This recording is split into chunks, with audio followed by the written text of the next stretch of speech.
Hello student, myself Rahul Kumar Sen. Now today we are going to start another topic name is program evaluations and review techniques. In short time we always called as a PERT. ठीक है, we have already discussed in CPM. So हमने last वाले lecture में critical path method को discuss किया था. ठीक है, हमने क्रिटिकल पाथ मेथड में क्रिटिकल पाथ कैसे ड्रॉ करते थे वो सीखा था. अब हम जो टॉपिक पढ़ने जा रहे हैं उसका नाम है programme evaluations and review techniques. जैसे कि आप जानते हैं कि जो CPM टेक्निक्स थे उसको हमने किसके लिए यूज़ करते थे जनरली, लॉन्ग टर्म प्लानिंग के लिए. और जो प्रोग्राम इवैल्यूएशन रिव्यू टेक्निक्स हैं वो जनरली यूज़ करते हैं शॉर्ट टर्म प्लानिंग. ठीक है, या इसको अगर मैं सिस्टमेटिक तरीके से बताऊं तो CPM में जो टाइम होता था वो हमारे पास प्री डिफाइंड होता था. मीन्स आप CPM से रिलेटेड कोई भी नेटवर्क डायग्राम ड्रॉ करते थे तो उसके लिए हमारे पास जो टाइम होता था वो पहले से प्री डिफाइंड होता है. But if you just talk about PERT, so in this techniques of PERT which is used for variable activity. In PERT the time is a combination of three different time estimation, right? PERT system is based on usually probability distributions, right? जैसे कि मैं बात करूँ PERT, तो PERT में जो time होता है कोई भी प्रोजेक्ट अगर आप कर रहे हो और PERT के टेक्निक से आप उस प्रोजेक्ट में जो नेटवर्क के डायग्राम को ड्रॉ कर रहे हो तो उसमें जो टाइम होता है वो हमारे पास पहले से प्री डिफाइंड नहीं होता है. क्यों? क्योंकि PERT में क्या होता है, programme evaluation and review techniques. That means आप कोई भी टाइम जो आपके पास होता है वो कोई एक टाइम नहीं होता है, वो टाइम 3 टाइम से मिलकर बनता है और उस 3 टाइम का प्रोडक्शंस होता है. और वो 3 टाइम्स कौन कौन से होते हैं? पहला हो सकता है आपके पास द ऑप्टिमिस्टिक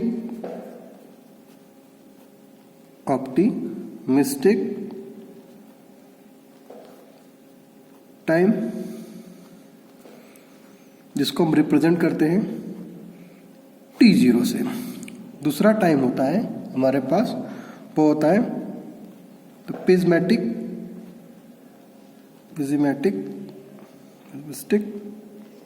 टाइम, जिसको रिप्रेजेंट करते हैं TP. और जो थर्ड वन होता है द मोस्ट लाइकली टाइम, इसको रिप्रेजेंट करते हैं हम TM से. अब 1 बाय 1 मैं तीनों टाइम को डिस्क्राइब आपको करूंगा जिससे आपको क्लियर हो जाएगा कि ये ऑप्टिमिस्टिक टाइम क्या है, पेसिमिस्टिक टाइम क्या है और द मोस्ट लाइकली टाइम क्या होता है. ठीक है, if you just talk about the optimistic time, तो ऑप्टिमिस्टिक टाइम क्या होता है, तो minimum time required for completion of the activity as per as predetermined conditions and no delay और setbacks are consider for this time estimation. Means की project की कोई भी एक्टिविटी है उसके लिए वो टाइम जिसमें प्रोजेक्ट मिनिमम से मिनिमम टाइम में कंप्लीट होता है. ठीक है, और इस तरह के टाइम में हम कोई भी डिले को कंसीडर नहीं करते हैं. ठीक है, मतलब जितनी जल्दी प्रोजेक्ट पॉसिबल हो सके उस टाइम को बोलते हैं ऑप्टिमिस्टिक टाइम. ठीक है, अब दूसरा टाइम जो होता है आपका वो होता है पेसिमिस्टिक टाइम. तो पेसिमिस्टिक टाइम में क्या होता है, the maximum time activity will under worse conditions, right, and there are some example like flood, earthquake, storm. ठीक है, ETC.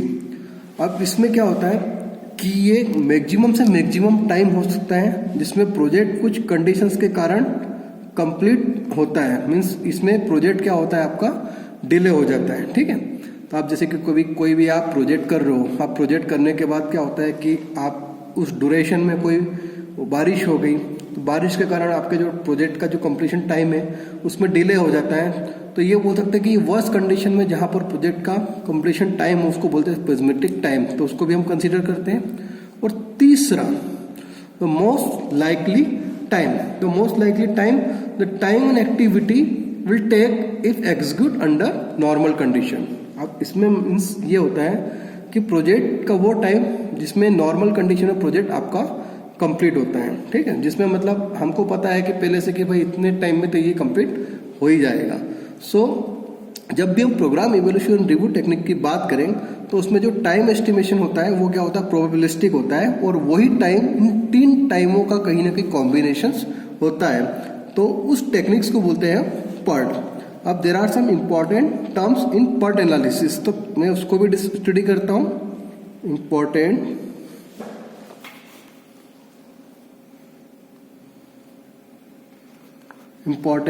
Terms in PERT analysis, ठीक है। So important terms in programme evaluations review techniques. तो first क्या होता है आपका, वो होता है एक्सपेक्टेड टाइम और एवरेज टाइम, ठीक है। सो एक्सपेक्टेड टाइम और एवरेज टाइम, जिसको क्या हम रिप्रेजेंट करते हैं स्मॉल t, किससे रिप्रेजेंट करते हैं, स्मॉल t। अब हम बात करते हैं expected time. So there are 3 time कौन कौन से हैं, optimistic time, pessimistic time and most likely time, T0, TP एंड TM, ठीक है। So there are 3 time value available in PERT। So average time to be calculated by this formula वो होता है आपका T equals to T0 optimistic time plus TM most likely time and plus TP। अब इन तीनों time में हम सबसे ज़्यादा जिस टाइम को हम प्रोडक्ट करते हैं वो होता है मोस्ट लाइकली टाइम, जो कि होता है नॉर्मल कंडीशन में। तो मैं इसको 4 टाइम्स बोल देता हूँ, ठीक है। So it is average time of all. So T0 plus 4TM plus TP और अपॉन 6। सो ये हो गया आपका फॉर्मूला, एक्सपेक्टेड टाइम और average time for any activity which is comes in the category of PERT, programme evaluations review techniques. तो एक formula इसका ये हो गया। दूसरा होता है हमारे पास formula variance.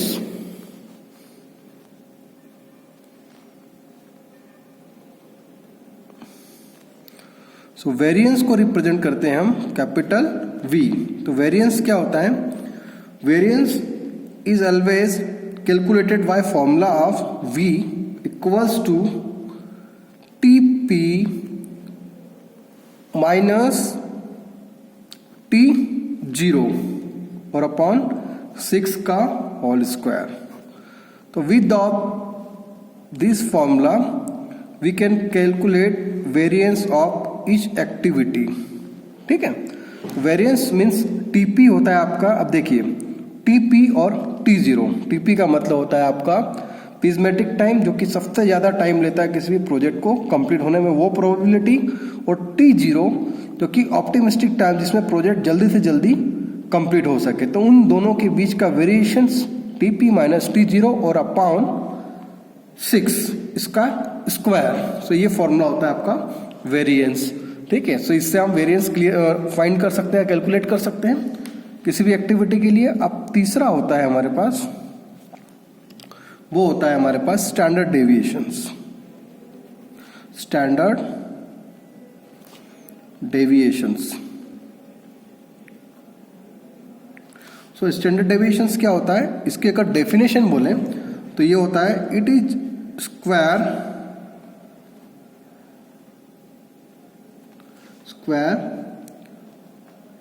Root of the summation of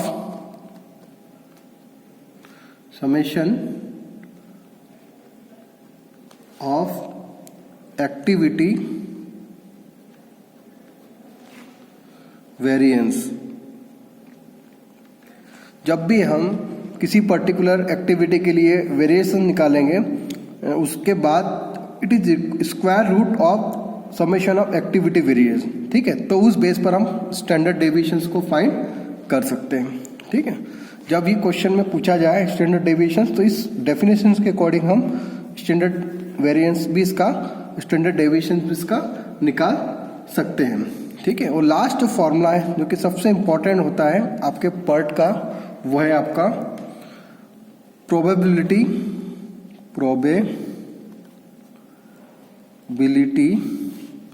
of completion of project,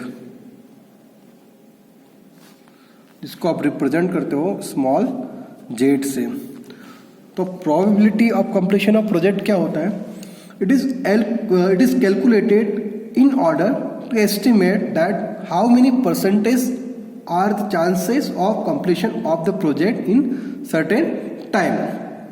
right, अब जब भी कोई प्रोजेक्ट होता है उसके कंप्लीट होने की प्रोबेबिलिटी क्या होता है, उसको बोलते हैं probability of completion of project. और इसका जो फॉर्मूला होता है वो होता है Z equals to T minus T C P upon sigma. Right, अब सिग्मा जनरली रिप्रेजेंट करते हैं हम स्टैंडर्ड डेविएशन। तो ये जो फॉर्मूला हो गया आपका Z equals to T minus T C P upon sigma. Here T C P is the time for completion of project on critical path. ठीक है, and T is the actual time in certain time. ठीक है, then probability of completion of the project in that time is given by, so वो formula क्या हो जाएगा, Z equals to T minus T C P upon sigma. तो with the help of this formula we can find the probability of completion of project. तो ये basic steps हैं जब कभी भी हम पार्ट का कोई भी न्यूमेरिकल सॉल्व करते हैं नेटवर्क एनालिसिस में, तो इन फॉर्मूलाज की हेल्प से हम उसका नेटवर्क डायग्राम ड्रॉ करते हैं।